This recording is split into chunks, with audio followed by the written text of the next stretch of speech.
Well, hello guys, welcome back to the channel and welcome back to the build of the Hobby King MiG-15. We took a little break from this aircraft because we were waiting on the lighting kit and we were doing some other stuff and we're flying, but anyways, we're back at her. Gonna get this thing progressing and try and get it wrapped up. So anyways, stay tuned and we'll dive back into the MiG-15 build.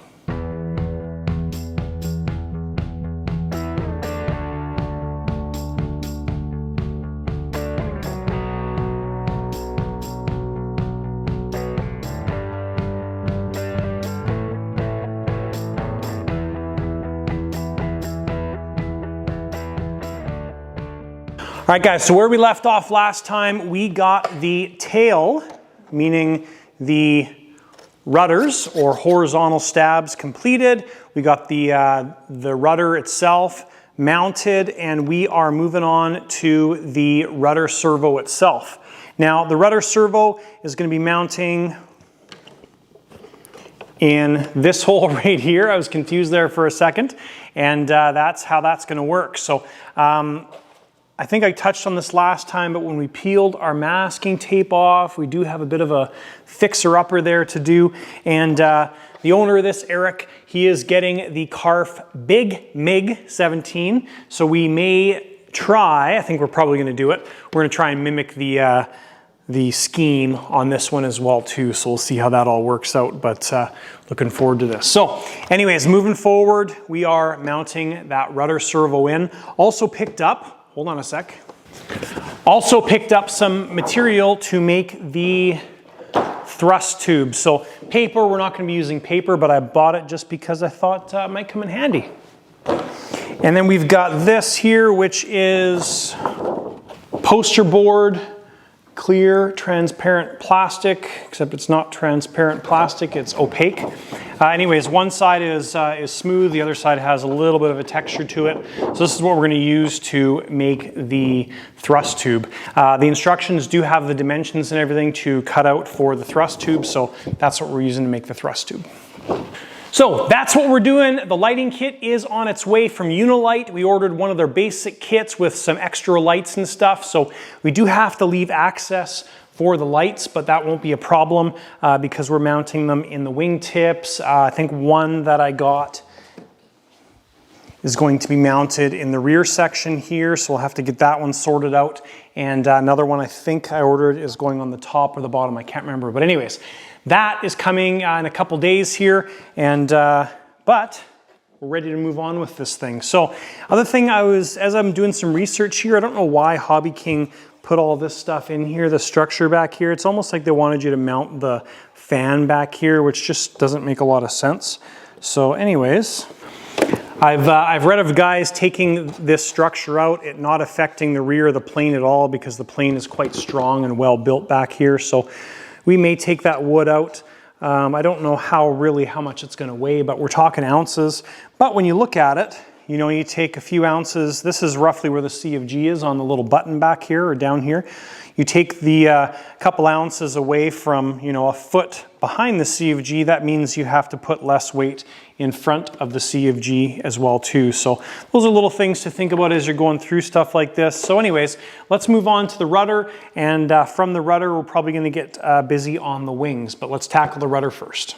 All right, so just working on the rudder linkage and setup here, but obviously we've got to get the servo leads installed first. We could probably pass them through, but it's going to be easier at this point to get all those done. So we're going to make up some servo leads here, and we're going to run those to the front section, kind of in this area.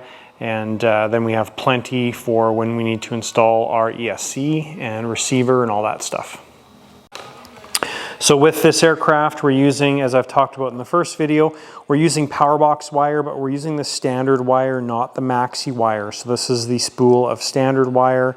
That's the spool of maxi wire. The standard wire, all three wires are the same gauge. On the maxi wire, the white is the smaller gauge, the red and the blue are larger gauge. All right, so we've installed all of our extensions to the elevator servos and also the rudder servo here. And we've also labeled the ends that are going to be plugging into the receiver. So I don't generally put my ends on here yet until we find out where the receiver is going to go, and I always make these too long. So in this case, we are doing the same thing. So what we're going to do now is we're going to run these elevator servo leads down, and then we're going to install the rudder servo and get that all taken care of. And then what we'll do is we'll install the horn for the rudder itself. All right, guys, and a little tip here for you on probably the lightest way to mount servo wires. I actually saw this, I think, on a Dave Wilshire post on RC Universe.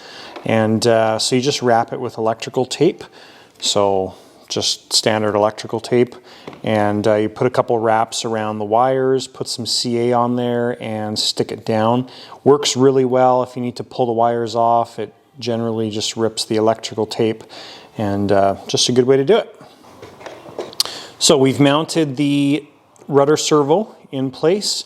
Next thing we're going to do is we're going to get the linkage set up. So we're using the same thing we did on the elevators. We're going to mount the rudder with one of these Dubro mounting points, and that's the way we're going to do it.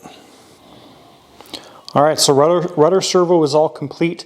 Now I'm not doing any of these linkages up until we get the rudder servo plugged in and we can program it, and then that'll work better. So I'm also going to leave these two hatches off for access to get the lights mounted when the Unilight kit shows up. So that portion is now complete. All right, guys, so next few things in the manual is the elevator portions, which we've already done and covered. So that's all complete as we did in the first video. We glued the elevators on, so that's done. Next thing that's moving on to in the manual is step number 6. And it talks about installing the aileron and flap servos. Now we're going to skip out on doing the aileron and flap servos first. And what we're going to do is we are going to move on to the landing gear, which is not covered. Oh, there we go. In the manual, sort of covered. Main wing landing gear. So it doesn't really give you a whole lot of info here. And basically we don't have these parts anyways, and we're not installing the fixed landing gear. So it's sort of irrelevant, and we're going to have to just figure this out on our own. So basically put the manual aside at this point. So our spring down, air up landing gear, we basically have two mains, and you can tell the main because there's no hole all the way through the trunnion, and the front one has a hole all the way through the trunnion for everything to pivot on.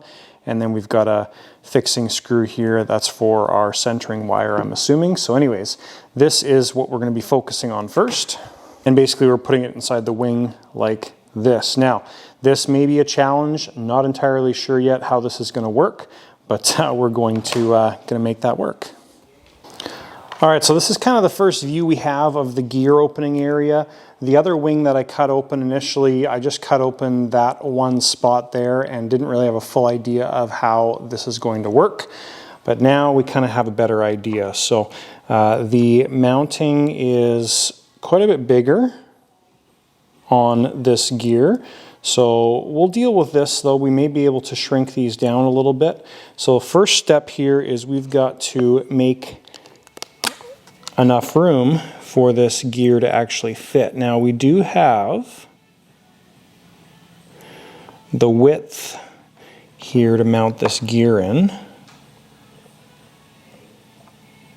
I'm just making some rough markings here on where the opening needs to increase. So our actual width here, you can see, is good.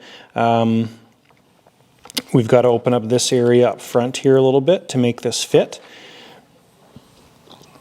And then we can kind of go from there. So one of the options we have with this gear is we don't necessarily need to keep it this same size. So we can shrink down the mounting tabs here to be a little bit more realistic on fitting this area. So that's an option, probably initially what I'm thinking we're going to do here. But what I want to do is get this cutout done so we can actually drop this gear into place first. So what we're doing is we are going to be sanding out the wheel well, and all we're doing is we're using a Dremel tool with a carbide bit and just sanding down the wood and the covering and the foam and everything we need to be able to fit this landing gear in place. So pretty straightforward. Obviously taking it careful and only taking out a little bit at a time and then checking the fit. That's the process. All right, so we got the gear installed, or at least in place, and I'll show you what we had to do here. So there was a piece going across the bottom. We had to get rid of that piece and also make a couple little cutouts for this guy and that guy to pass through. So you can see here exactly what I'm talking about as we put this gear back in. So we could mount it like that and it would probably be okay actually. I'm not sure if we're actually going to get this entire recess, so we'll see how that works out. Now we are kind of maxed out on space here, so you can see there we have basically maxed out our depth for that gear. So I think shrinking this this piece down a little bit wouldn't be a terrible idea, and making it a little bit narrower as well too. So we'll see about that. I'm going to give it a little bit more thought here, and we'll kind of ponder on it and go from there. So anyways, that is what we're doing there. Now a couple things with the landing gear. Now this is the struts or legs that came with the landing gear itself. The stock ones are a lot thinner. So here's a stock one compared to the one that's included with the landing gear. So we're going to end up using the one that's included with the landing gear. And then the other thing I'd like to do is, this is the wheels that came with the airplane. I picked up a couple sets of wheels just to play around with it. These 2 1/4 diameters, they are too big. They just fit in those wheel well openings. So I would like to go with the 2-inch diameter ones. These ones are probably the most comfortable sized ones as far as going bigger. So these ones are probably the limit of what we can do, but they're also larger than the stock ones, and they also have a lot more squish to them as well too. These low bounce treaded wheels are nice. So we'll probably end up going with a matching set of these guys, and we'll have to pick up another set, and then we'll have the same one on the front most likely. And then I'm hoping that we can drill these guys out to fit these guys here. So it says it can be drilled out to 5/32, 4 millimeters. So let's measure this guy and see what we're at. Okay, so calipers. Yes, we're at 4 millimeters for this leg, so that's going to work out just perfectly with those wheels. Okay guys, so what I've decided to do here is we are going to cut these landing gear down to fit in that square. And that's going to be, I think, the best option for us. I'm just checking the surface to see if that square would be the right size, but it is too big. So anyways, what we're going to do is I'm going to get these installed, make some rough marks on these where we need to cut them down. And I mean, basically we're going to be cutting in this kind of area right here, and then we're going to kind of be making those existing holes disappear, and then we'll just drill 2 new holes on each side, and that's going to be our point that we can mount these landing gear in. So this is definitely step number 1. Then step number 2, we'll start working on molding our legs and all that kind of stuff. So also I'm thinking with these legs, because of the I mean, this spring there's really zero movement in it. So what I'm probably going to do is I'm going to just make this a stiff leg, if that's what you want to call it. So we'll get this part inserted, and then we'll just come up with our leg design and exclude the little wrap around there. Reason for that is when this thing retracts, that little loop gets in the way no matter which way we're going. So it's not totally necessary. Basically, it needs to go forward, backwards like that. So when we come down, it's either going to be sitting here or it's going to be sitting there. Maybe we'll keep it. Not sure yet, but just kind of thinking out loud here and brainstorming. Now when we cut this, we're going to use a few different tools. We're going to be using our hacksaw, Dremel, all that kind of stuff. Is this going to weaken the gear? Probably not. I don't really foresee it doing anything. And we're going to be drilling 2 new holes in there, so it really shouldn't make any difference, but it's going to fit better in that pocket and overall better in the landing gear itself and the wing. All right, guys, and time for another episode of Tip Time, brought to you by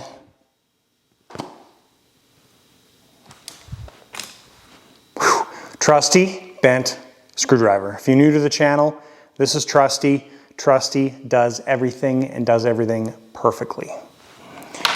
Okay, so when you're dealing with landing gear like this, we are going to be obviously cutting, grinding, making a bunch of mess here. Now you could take this entire gear apart and that would probably be fine. One of the downsides with trying to get this apart is the cylinder actually is a little bit recessed inside the housing, so it would be a bit of a stretch. We'd have to actually bend this thing apart. So what you want to do is you want to make sure that you put an airline over top of the nipple there. And then what you're going to do is you're going to just heat the airline up until it's kind of soft and squishy. Take a pair of pliers, squish it. And then now you've made a perfect cover for that air nipple. So now no metal filings or anything like that are going to get inside the air cylinder, and good way to prevent issues down the road. All right, so we got the gear all ground down, and I'll grab one of the other ones just so you can see the difference. Okay, so significant difference on the gear itself as far as reducing the footprint. So that worked out good. Other thing I did was this corner, when it sits in there, is sitting a little bit high. So I just sanded that down to see if that made a difference, but not a huge difference. So regardless, we're going to have to put packers underneath the gear. So probably just a 1/8 piece of aircraft ply to build this up. And we're going to have to build it up flush with the wing itself. So just a nice little thin piece. If we were to bolt this down right now and tighten it down all the way, it's actually going to punch itself through the top part of the wing. So keep that in mind when you're doing stuff like this. So that one's done. I could basically do the exact same thing to the other gear, which I will do because the cutout's going to be identical. So what I'm going to do next is I'm going to drill 2 new holes for the gear on each side, and then we're going to give this a spray down with some non-chlorinated brake cleaner, automotive brake cleaner, just to get rid of all the metal pieces, and then we'll do the exact same thing to the other landing gear. All right, so we're making progress on the wing here. We got the other opening cut open, and what I'm going to do is I'm going to hinge these surfaces now. So the CA hinge is not fastened on either side, so first thing we're going to do is we're going to wick some thin CA in there to fasten it into the surface, and then we'll install it and do the same thing on the aileron and flap. So what I'm going to do, because we don't have our lights yet, is I'm going to route some wire all the way to the base of the wing for the Unilight wing marker lights. And that will allow us to continue with progress on the actual wing. So what I like to do with pretty much all my builds is I will generally get one of the wings done first, 100%. And the reason for that is you can figure out the methods, the process, all that stuff on that first wing. And then when you do the other wing, all you have to do is match everything to it. So it makes it a lot easier. And I just find I have good success with that, and it works well for me. Obviously for you, do whatever you want to do if you're doing both wings at the same time, but I like to get the one wing figured out first. And just as I was chatting about the lights, we got our shipment from Unilight all the way from Austria via FedEx. Thank you Unilite for the lights, and thank you FedEx as well too. And just in case you're interested, the lighter side of RC is a dealer for Unilite lights. Now, because there are so many different combinations of lights available, we don't really stock much. They're just a couple little things. They're basically all custom ordered kits based on your aircraft and your desires and all that kind of stuff. So anyways, let's take a look at this. Okay, so we got the Eco Extra Small setup. Now, the reason we got this one is because this is a really tiny little plane. So what we have here is we've got, in the Extra Small kit, we've got the 4-channel controller, which is there, which is awesome. And then we've got the 2 wing lights. Now these will be, should be one red, one green, I believe. And then we've got little reflectors in there as well too. We've got a nose spotlight, which I'm not sure if we're going to use yet. We'll have to see if it's even possible. And then this is the extra piece that I ordered. This is the tiny little slim navigation light. So this is red. Now I got this thinking we may put it on top or we may put it on the tail. Probably the tail, if that'll work and fit in that little pokey thing coming out behind the elevators. So anyways, those are the things we got for the lighting kit. Cool little setup here, and should really make this plane come to life, along with that afterburner light that Eric shipped to us. So anyways, there's the kit. All right, guys, so with the lights showing up, we have the ability now to complete the wings. So if you look at the layout here, they talk, or actually tell you which way to put the surface covers and all that kind of stuff. And I think what we're going to do is we are going to do a bit of a combination mounting here of using those little blocks and also gluing the servo down as well too. So we'll kind of do a combo version of what they have. Okay, so what we're doing here is we're going to set the servos up. So this is the cover that goes into the left wing aileron, okay? So our actual cutouts down here, I haven't cut it out yet. So the servo is going to be sitting in there like this. So when we give this left aileron, this surface, or the servo, should be pushing towards the surface. So our left aileron goes up. Okay, so just need to keep that in mind when you're getting these servos set up. It's not the end of the world if you don't get it set up right now, but it just makes things a lot easier. So left aileron, we want that to push, which pushes the surface up. Right now, with this mounted, I give it left aileron and it's going the opposite direction. So we want to go in to the servo setup and we're going to reverse this servo. So now when we give it left aileron, it's pushing towards the surface, which is going to give the proper input. So this servo is basically good to go. What I've done here as well too is we're using the longer portion of the servo arm. We're nice and centered as well. So I'm going to cut these other guys off just to make sure that we are all good. Okay, so we've got the servo arm mounted. Don't forget your Loctite on there. And now we are going to get the servo mounted onto the actual plate itself. Okay, so we've got the aileron servo all done. I'm going to mark this with an A. And I'm just working on the flap servo here. So what I've done with mounting these servos is we have, number one, glued the servo down. So I put some thick CA on there, got it all nice and centered. This way and this way in the little channel. And then while it was curing, put some CA all over the back of the servo, and then just take some of these balsa blocks, glue them in there, add a bit more CA all the way around, and now that servo is solidly mounted in there and not going anywhere. So servo is mounted. Now with flaps, what I like to do is I like to, in this case, on this particular geometry and setup, I've gone in and I've already adjusted my flap positions here, and I've gone and put in minus 100, 0 on takeoff flaps, and then plus 100, okay? So what that does is, number one, the flap servo is going to be moving like this. Flaps off, pushes the flap towards the top of the surface, so that's this way. Mid flaps is centering the servo, and full flaps is pulling that flap all the way down.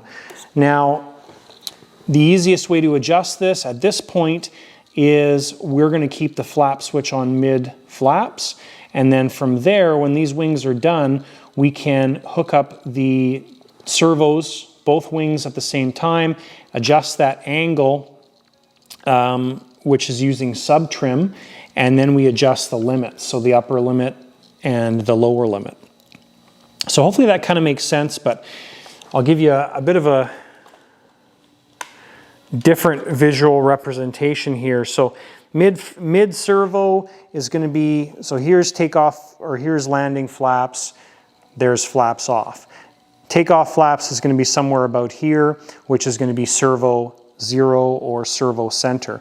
So what we do is we basically hook up both wings to the receiver at the same time, and we take our angle finder and measure the angle of that flap, and then we just synchronize them and make sure they match using sub trim on the left flap and the right flap. So once that's done, then we can go to full flaps, adjust the limits, flaps off, adjust the limits, and then our flaps are going to be perfectly balanced on this aircraft. So we now have both of the left wing servos mounted. This is left flap. Before we can install them into the wing, we need to get the light now mounted on the wingtip. So let's kind of get that organized, and we will start sorting out where and how we're going to mount these lights, and we'll work our way from the outside or the wingtip all the way in, and we will have to make our extensions up and all that kind of stuff. Now, these wings are not going to be mounted by me. Now, the reason they're not going to be mounted by me is because they get glued on the aircraft, and this thing would be an absolute bear to ship with those wings glued on. It would be a substantially larger box than it needs to be. So what we're going to do on these particular surfaces and everything is we're going to do up a servo extension that's going to go through the wing, through the fuselage, and plug into the receiver. So there's going to be no wing connection because there's absolutely no need for a wing connection, because the wings, once Eric installs these wings, they're never coming off. So just keep that in mind when you're doing something like this. You always want to be planning ahead. I mean, we could put a wing connector on, but it's never going to get used, right? Because those wings get glued in place, as I said. So that's a couple of those little things to think about as we go through this. And what's going to be coming off the wing is we're going to have two leads coming from the light. We're going to have a servo connector for the aileron servo, a servo connector for the flap servo, and then we're going to have a single air line coming from the gear itself. But first thing we're working on, as I mentioned, is the light. So let's get that sorted out and figure out what we're doing with the light. All right, so just sorting out the lights here. This little 4-channel economy controller is actually really slick. This is the first time I've used one of the little 4-channel ones, and pretty nice setup. They come with a possibility of using a separate battery if your receiver's not high enough voltage or stuff like that. So pretty slick setup, great instructions, and really impressive. Thank you, Unilight. So what I did is I hooked up a life battery. We've got the controller plugged into the throttle channel, and you can see there the lights are operating as the channels work. So channel 1 is flashing, channel 2 is solid, channel 3 is slow. Oh, that's a strobe, so it comes on slowly and then off, and then channel 4 is solid.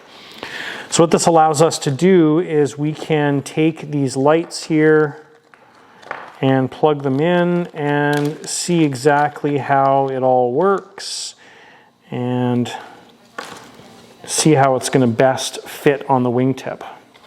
So we'll take this guy, plug it into channel 4. So that's our little red one. There we go, and there's the green. So this is the left wing that we're primarily working on, so we are going to work on the left, or the red light. I'll just show you the different standard setups here. Now this is programmable as well too. So that's the beacon one. You can see it comes on slowly and off slowly. That's pretty slick. And then this one's going to be a flashing setup. There we go. So, nice little unit. I'm going to mark the red one, just so we know which one's the red one. There we go. Time remaining 2 minutes. Okay, so we're going to get this mounted on that wingtip, and we have to figure out our little reflector setup. Now, this only came with one of these guys and one of those guys. Now, I do have extras of these as well too, but this is basically what we're going to be using on that wing, most likely. Now, it's just a matter of figuring out the best way to mount this LED. We're probably going to have it sitting on the wing, flat against the wingtip, and we'll have that mounted something like that. So. Okay guys, so what I'll generally do on something like this is I'm going to cut this wire at some point here and join on a power box, the blue and the red wires. So what I'll generally do is make sure that we're plugging into the controller with the actual little end here. So in some cases I've just cut off like 1 inch and left the end, but you can basically do whatever you want, obviously. So the other thing is we want this to be repeatable. So what I'll probably do is I'm going to make my hole with a straight line all the way across these servo openings, and then we at least know it's repeatable on both wings. And I'll probably bring the light wire to this servo opening, and then we'll connect it from there with a servo lead, and that will come into the wing itself, or into the fuselage, sorry. So that's kind of my thinking here on how we're going to do this. So what I'll do is we need to make a hole in the end of this wing. Now this is probably a plastic wingtip or something like that. So we'll just use the Dremel. I'm going to take a ruler, run it all the way across here, make a small mark, and then we'll be putting a hole here so we can fish those wires through. All right guys, so we've got the light mounted here with the lens and everything. Now I'm not overly worried about the prettiness of this right now. As we were drilling holes and sanding this out and stuff like that, obviously the covering comes off just like it's been coming off everywhere. We'll deal with all that afterwards. But what I'm probably going to do is just use some epoxy and high-sol and micro balloons and stuff, and we'll just build this area up and make it kind of a nice scale bubble looking type thing, just to kind of blend all this in, and then it'll get painted afterwards as well too. So we've got the wire for the lights run to the aileron opening, and now all we need to do is we need to extend this wire all the way through along with our aileron and flap servo. So that's going to be the next step, is we're going to get this wire extended, and then we will start working on mounting our aileron servo, surface, hinge, horn, all those things. All right, so we've got all of our servo leads run. So the one with the clip obviously is our aileron one. This is our lighting one, and we're going to pull those through more. We've got our flap lead here, and we've got all of our leads coming off the end. So I've kept these long enough, like I've mentioned, so they can plug right into the receiver, and we won't have to have any joints or anything like that. So that's why we're doing what we're doing. And so next thing we're going to do is we're going to solder these connections together on the light wire, and then we're going to start installing all of our servos. So the servos, pretty simple. We're going to screw them down just like we did on the rudder, and then we are just going to do up our linkage the same way that we've done the other ones. Okay guys, so last little bit on the wing here, we got the gear all mounted. Now, as I was talking about with the gear, I like to service these things first before I put them in. So I sprayed it all down with brake cleaner and cleaned it all up. And then what we do is we go in and lubricate all the parts. So really what we're doing is we're lubricating the piston that goes in and out right here. While I'm cycling the gear, I'll put some silicone lube into the actual cylinder itself. So that's in there now, and then we'll lubricate the pivot points and everything as well too. So that's all done.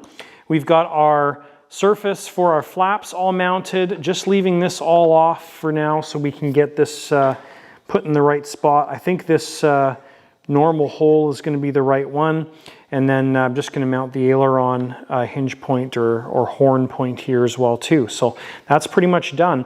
Last things to do is fasten these lines and everything down, and then we get to work on the legs for this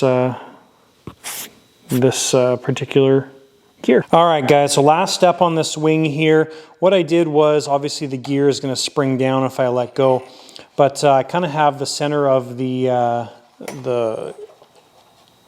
wheel hole marked. But what you can do is I put the ruler across the center, so the center's on this edge right here, marked on the leg, right by the edge of the ruler right there, and then kind of pay attention to the amount of gap we've got right there. And then what we do is we can run that ruler on the other side, like that, line it up with the mark, and we've got a similar kind of gap size right there. So the other thing you can do is just take a look right there, and you can kind of see that it looks centered. Hopefully that shows up in the camera. So we're going to avoid using the little loop there because it doesn't really do a whole lot in this case, and we want that to be nice and straight, so it's going to work out I think quite well.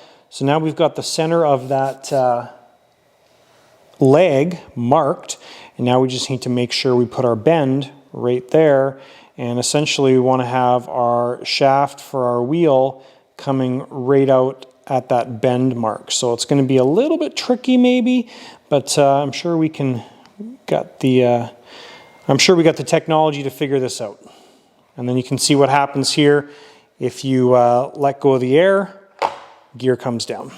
All right, guys, and just had a thought about this. One way to make this a heck of a lot easier is what we can do is measure this distance from the bend to the end, and we can just bend this anywhere down here, a little bit further down, and then just cut this guy off to be that measurement. That's going to make it a lot easier so we can get that nice and accurate, and it's just going to be a much simpler time rather than trying to bend this exactly on that end, and maybe we bend it too early and then we result in not having enough length and stuff like that. So just trying to save some headache here. So what I'll probably do is cut this off right on the end with,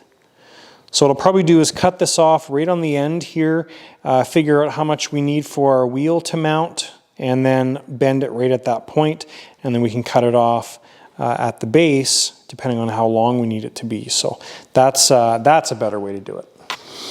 All right, guys, and my leg that I created here worked out beautifully. So I went one step further. Rather than using a wheel collar on the outside and the inside here, what I did was I threaded that with a, I think a number 832 coarse thread. Anyways, there's the nut that is going on there. So that is holding the wheel on. Then we'll have a wheel collar on the back side here, so the spacing and everything's adjustable. So I think that's a better way of doing it. And what I'm doing now, and this may not look like it's perfectly 90-degree bend, but it's really stinking close. So if you take the long piece here and put it on a straight edge like that, we're really close to being 90 degrees right there. So anyways, that part is done. Now what we want to do is we have our center end of axe or leg to center. So we want to go center of axle to 107 millimeters, mark it and cut it. And that is going to be our one leg. Now our other leg is probably going to be the same, but we will wait to do the other leg until we actually finish the wing up. But worked out awesome. I think that is a great, great solution. Now I was going through some of my wheels. We do have options for these wheels. So we've got the 2-inch Dubro ones that we've already talked about and seen. And scale-wise, that's probably good for scale effect. But what I'm going to do is I'm going to include 2 sets of wheels for the owner, and the other one's going to be, I think, these aluminum ones. And I believe I'm going to probably set the plane up with the aluminum ones. Now these are MPI Max Products wheels. Now these are the 2-inch ones, so they're exactly the same size as the low bounce ones, but a little bit nicer wheel or rim. It's aluminum. The wheels or tires, sorry, are foam, and then you've got different inserts that go inside there. So just a little bit of a different setup. I like those. They're a little bit more accurate. They roll a bit more accurate and not as obviously scale, but I think they're a nice alternative as well too. So anyways, Eric, if you're watching this, you're going to have two choices on wheels. Regardless, they're basically interchangeable, and I think they're both going to work good. The only benefit to the Dubro ones is when they squish down, they're going to be maybe add a little bit of braking effect, not much though, but anyways, that's our wheel options. Maybe I'll do the Dubro ones to begin with. Weight's pretty much the same on them, so that's not going to make a difference. Anyways, wheel choices. All right, and as we get close to the end of this portion of the MiG-15 build, the EDF build, just want to give a shout out to each and every one of you that have donated to the Shop Build Fund. Thank you so much for the donations, whether they've been big or small. As your names scroll across the screen here, each donation is appreciated. Thank you guys for the donations. Thank you, thank you, thank you. All right, so we are done with this one wing for the most part. Obviously, we still have a lot of aesthetics to do, but our gear is done and working magnificently. So our leg is still loose. We'll get all these small details wrapped up once we kind of have the guts of the aircraft all put together. Initially, I ran these lines straight across, but of course, when this retracts, it drives the nut right against the upper skin. So also we have a dime in the center there. It's a nice thin piece of metal. So when this leg closes and this bolt and axle hits here, it's hitting the dime, spreading that force out a little bit. If we don't do that, eventually it's going to punch through the top of the wing. So anyways, wings on this little guy are effectively complete. We still have to do the other wing, but we made some wicked progress. All right, guys, so we got a nice dirty build table full of stuff. This is how it normally looks when we're in the midst of a build. So anyways, MiG-15 wing is working awesome. There's a different shot for you there of that gear. Worked out really slick. I'm actually quite impressed with everything so far on this wing. Definitely not just a drop in and go type setup, especially with this gear. Took quite a bit of messing around, but I think it's going to turn out absolutely awesome. So what we're going to do from here on is we're going to finish the other wing, get it matching this one, and then we're going to move into the components mounted in the fuselage and finishing up some of these final touches just to make the cleanup on these surfaces a little bit better. So that's it for this video, guys. Thank you so much for watching the channel. Thank you for your support. Don't forget to give this video a thumbs up. And if you enjoyed the content, please give it a thumbs up.